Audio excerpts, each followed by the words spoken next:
பாட்டி, இந்த வயசான காலத்துல ஏன் இப்படி கஷ்டப்படுறீங்க பாட்டி? என்னம்மா பண்றது? பேசாம இந்த பசங்களை அனாதை ஹாஸ்டல்ல சேர்த்துடலாம்ல. யாரடிய அனாதி ஸ்கூல்ல சேர்க்க சொல்ற?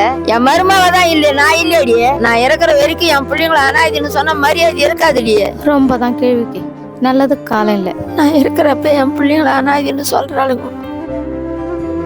நைனா பல்வாடிக்கணும், வாங்க சாப்பிடுங்க.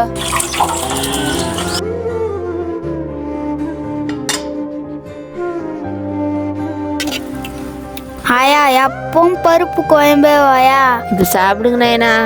ஆயா வேலைக்கு போய் வந்து வேற குழம்பு தானே செஞ்சு போடுறேன்.